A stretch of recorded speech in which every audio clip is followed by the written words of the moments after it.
సదాశివసమారంభాం శంకరాచార్యమధ్యమాం అస్మదాచార్యపర్యంతాం వందే గురుపరంపరాం. అస్మద్గురుభ్యం నమః. మా రవిగురుస్వామి ఆశీస్సులతోటి 18వ సంవత్సరంలో నేను శబరిమలయ్య కొండ మీద కొబ్బరి మొక్క నాటించే కార్యక్రమాన్ని మా గురువు గారి సమక్షంలో ఎంతో బాగా జరిగింది. ఆ కార్యక్రమం చూద్దాం. నా వీడియోని స్కిప్ చేయకుండా పూర్తిగా చూడండి. వీరభద్ర గురుస్వామి 13-10-24 17 సంవత్సరాలు పూర్తి చేసుకుని 18వ సంవత్సరం అయ్యప్ప దర్శనం చేసుకుంటున్నాం. 18వ పడిపెట్టు. ఆ సందర్భంగా నారికేళాన్ని పట్టుకెళ్ళి నారికేళ మొక్కలు పట్టుకెళ్ళి స్వామిని చూపించి దర్శనం చేసుకోవాలి. నాతో పాటు మా మాత అన్నపూర్ణ, మా మనవరాలు అచ్యుత అక్షర కన్యస్వామి. దర్శనం పూర్తయింది. దర్శనం పూర్తయిన తర్వాత మా గురుస్వామి గారి యొక్క ఈ భక్తులందరూ కూడా అయ్యప్ప భక్తులు, గురుస్వామి గారి బ్యాచ్ అంతా కూడా ఆయన ఈ కార్యక్రమాన్ని నడిపిస్తారు. మొత్తం మేము 4 స్వాములు ఉన్నాం. 18 సంవత్సరాలు నిండిన స్వాములు. ఈ 18 సంవత్సరాల స్వాములు ఈ 4 స్వాములను తీసుకునే స్వాముల గురువు గారు, వైశ్వామి గురువు గారు ఇప్పుడు ఆ కార్యక్రమాన్ని నిర్వహిస్తున్నారు. మనందరూ తీసుకెళ్తున్నారు. అక్కడ చూడండి, మన స్వామి వెనకాల అందరూ నడుస్తున్నాం. అయ్యప్ప నామాలు చెప్తూ ఇప్పుడు అక్కడ కొబ్బరి ముక్క ఎక్కడైతే నడుస్తామో అక్కడికి ఈ స్వామి యొక్క శరణ ఘోష చెప్పుకుంటూ స్వామి ముందుకు వెళ్తున్నాం. మా గురువు గారు, పూజ్య గురువులు శ్రీ రవిస్వామి గురువు గారు ప్రతి సంవత్సరం ఇలా ఎంతోమంది భక్తులని శబరిమల యాత్ర తీసుకెళ్తూ ఉంటారు. వారంతా వారి హృదయం చాలా మంచిది.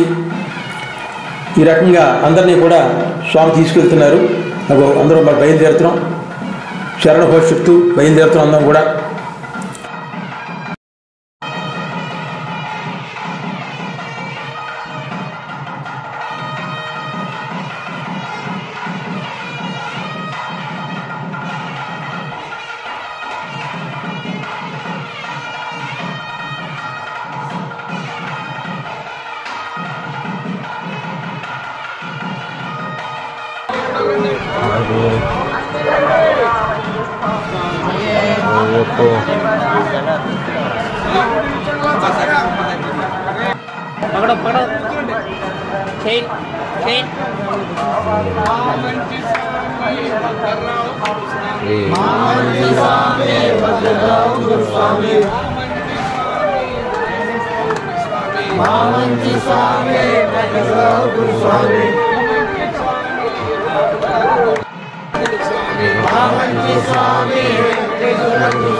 అయ్యప్ప అయ్యప్ప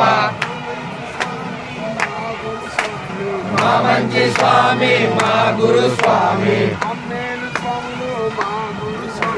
మంగళ మా గురు స్వాములు, మంగళ స్వాములు, మా గురు స్వాములు.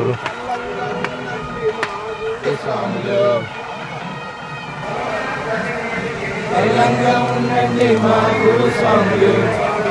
అయ్యప్ప అయ్యప్ప. ప్రస్తుతం మనం శబరిమలై కొండ మీద స్వామి దేవాలయానికి వెనక భాగంలో ఉన్నాం. ఆ మెట్లు దిగుతున్నాం అలా పైనుంచి. ఈ కిందకు వచ్చినట్లయితే ఇక్కడ కొబ్బరి మొక్కలు నాటే కార్యక్రమం జరుగుతుంది. గురువుగారి సమక్షంలో ఇక్కడ అందరూ చేరుకున్నాం. ఇప్పుడు కొబ్బరి మొక్కలు కనబడుతున్నాయి కదా, ఇవన్నీ కూడా ఇక్కడ నాటబడినవే కొబ్బరి మొక్కలన్నీ కూడా. 18 సంవత్సరాలు ఈ కొబ్బరి మొక్క నాటే కార్యక్రమం ఏంటి, ఈ విషయాలు తెలుసుకుందాం.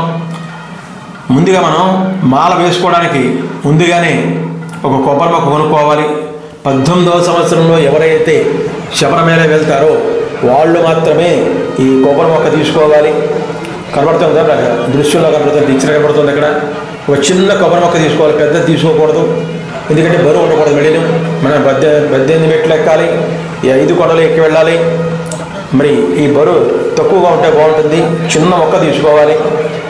ఆ మొక్క తీసుకున్న తర్వాత ఇంటికి తెచ్చుకొని ఒక కుండీలో వేసుకుని, మరి దృశ్యం కనబడుతుంది, కొబ్బరి మొక్కలా కనబడుతుంది కదా, అది కొంచెం మట్టి వేసి దాంట్లో ఈ కొబ్బరి మొక్క వేసి ప్రతిరోజు కూడా స్వామి మనం పూజ చేసుకునేటప్పుడు మన పీఠంలో అది కూడా పెట్టుకుని నమస్కారం చేయాలి. పసుపు కుంకుమ అక్షతలు ఎక్కువ వేసేయకూడదు. ఏం వేసినా మొక్క చిన్న ఇదైపోతుంది, పాడైపోతుంది. అందుకోసం నమస్కారం పెట్టుకోవడం. అంతమటికి పూజ పూర్తయిన వెంటనే మళ్ళా మన చుట్టూ 3 సార్లు ప్రదక్షిణ చేయాలి. 3 సార్లు ప్రదక్షిణ చేసిన తర్వాత ఈ కొబ్బరి మొక్కను తీసుకెళ్ళి బయట ఎండలో పెట్టాలి. మళ్ళా సాయంత్రం అయిన తర్వాత మళ్ళా పూజా కార్యక్రమంలో మళ్ళీ ఆ కొబ్బరి మొక్క తెచ్చుకొని ఆ కుండీతో, చిన్న కుండీతో తెచ్చుకొని మళ్ళా స్వామి పీఠ దగ్గర పెట్టుకుని నమస్కారం చేసుకోవాలి. దాంట్లో పసుపు కుంకాలు అక్షతలు వేస్తే, మొగ్గులో కానీ అక్షతలు చదివితే ఆ మొక్క చనిపోతుంది అని చెప్తా. దానికి ఎటువంటి ఇవి కాకుండా ఒక పువ్వు పెట్టడమే, అంతకంటే ఏమవుతుంది, ఒక పువ్వు మాత్రమే పెట్టాలి. ఒక పువ్వు పెడితే సరిపోతుంది. కొద్దిగా నీళ్లు రోజు కూడా కొద్దిగా నీళ్లు పోయాలి. కొద్దిగా అంటే ఒక 4 స్పూన్లు నీళ్లు ఇలా పోయాలి, అంతకంటే ఎక్కువ అక్కర్లేదు. ఒక 4 స్పూన్లు నీళ్లు చాలు ప్రతిరోజు, అంతకంటే ఎక్కువ పోయకూడదు. మొక్క ఎదగాలి. మనం 40 రోజులు కూడా దీక్ష చేసుకుని దీక్ష పూర్తయిన తర్వాత 41వ రోజున ఇరుముళ్ళ కట్టుకొని తీసుకెళ్తాం. అప్పుడు చూడండి, అక్కడ కొబ్బరి మొక్క నాటుతారు. గురు మొక్క మనం చూడండి, అతను చెప్పారు అక్కడ డబ్బులు కట్టాలి. డబ్బులు కడితే చలన ఇస్తాడు, 50 రూపాయలు చలన కడితే ఇస్తాడు. కొబ్బరి మొక్క అతను పోయి చేస్తాడు, అక్కడ నాటుతాం. ఇప్పుడు మనం పూజా కార్యక్రమం చూస్తాం. ఇలా ప్రతిరోజు కొబ్బరి మొక్కను ఎలా నాటాలో మీకు చెప్పాను, ఏం చెయ్యాలో చెప్పాను. రోజు ఎండ తగలాలి. ఎండ తగిలితేనే కొబ్బరి మొక్క ఎదుగుతుంది. చిన్న మొక్క తీసుకోవాలి, 1-2 ఆకులు అనేటువంటి మొక్కను తీసుకోవాలి. చిన్న మొక్కని నిదానంగా, కొబ్బరి కూడా నిదానంగా ఉండాలి. వంకరగా ఉండకూడదు, కొబ్బరి నిదానంగా ఉండాలి. అటువంటి కొబ్బరిని తీసుకుని మనం మొక్కను తీసుకుని వెళ్ళాలి. ఇప్పుడు తర్వాత మన పూజా కార్యక్రమం చూద్దాం. ఈ కొబ్బరి మొక్క ఎలా నాటుతారు, సంకల్పం చెప్పుకొని ఈ పూజాకర్మ నిర్వహించడం, ఇదంతా కూడా చూద్దాం. అందరూ కూడా ఆ పూజాకర్మను చూడండి. ఇలాంటి కార్యక్రమాలు చూసిన మనం మహాపుణ్యం వస్తుంది. ఇంత స్వామి శరణమయ్యప్ప, స్వామి శరణమయ్యప్ప.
आयु आरोग्य ऐश्वर्य శ్రీ హరిహర అయ్యప్ప స్వామి మమ అష్టాదశ వర్షే శబరిమల యాత్ర సంపూర్ణత ఫలసిద్ధ్యర్థం స్వామి విద్య అనుగ్రహ నారికేళ వృక్ష ఆదిత్యాది దోష పరిహార కుటుంబేషు సర్వతోముఖ అభివృద్ధి ప్రాప్తి ద్వారా వర్షే వర్షే శబరిమల స్వామి విద్య దర్శన ప్రాప్తయామి.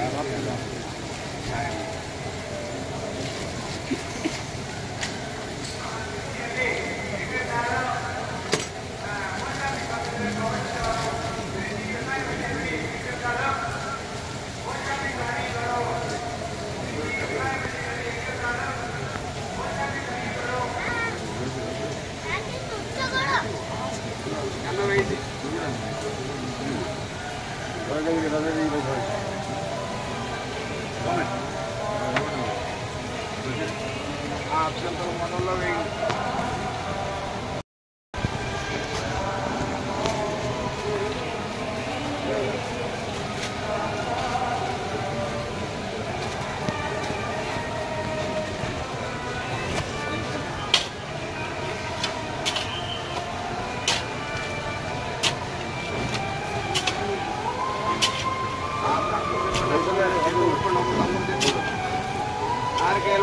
స్వరూపనే స్వామి స్వరూపనే ఓం నమస్తే భగవన్ విశ్వేశ్వరాయ మహాదేవాయ త్ర్యంబకాయ త్రిపురాంతకాయ త్రికాగ్ని నారాయ నారాయణ రుద్రాయ రుద్రాయ సదాశివాయ పడిపోతుంది స్వామికి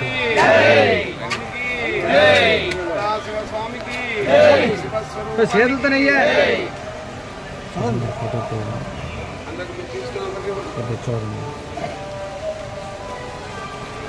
కెమెరా ఆన్ చేసి వీడియో సరే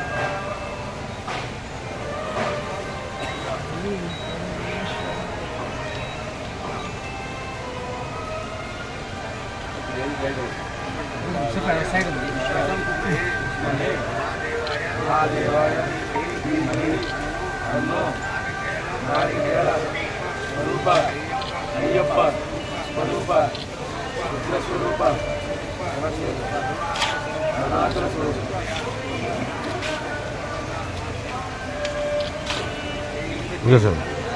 సార్ చూసుకో సార్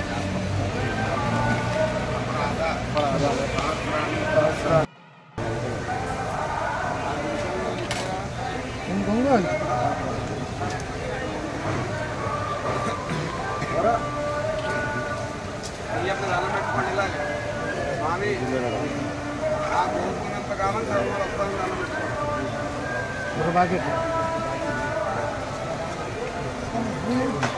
ఇటువంటి కార్యక్రమాన్ని నిర్వహించినటువంటి మా రవిస్వామి గురువు వారికి మరొక్కసారి పాద నమస్కారాలు చేసుకుంటూ ధన్యవాదాలు తెలియజేసుకుంటున్నాం. ఈ కార్యక్రమం చూసాం కదా, చాలా బాగుంది. ఇటువంటి కార్యక్రమాన్ని చూస్తే ఎంత పుణ్యం వస్తుంది. అంచేత 18 సంవత్సరాలు స్వామిని కూడా ఈ విధంగా నిర్వహించండి. నా YouTube channel Veerabhadrarao Mamillapalli presents. Thanks for watching. Like, share, subscribe. Devotional and cultural, see my all videos continuously. స్వామి శరణమయ్యప్ప. ఇటువంటి వీడియోలు ఎన్నో చూడండి. అన్ని వీడియోలు చూసి ఆదరించండి. మా ఛానల్ని సబ్స్క్రైబ్ చేసి మరింత ప్రోత్సహించి ముందు నడిపాలని ఆశిస్తూ స్వామి శరణమయ్యప్ప, స్వామి శరణమయ్యప్ప, స్వామి శరణమయ్యప్ప. ఓం నమః శివాయ.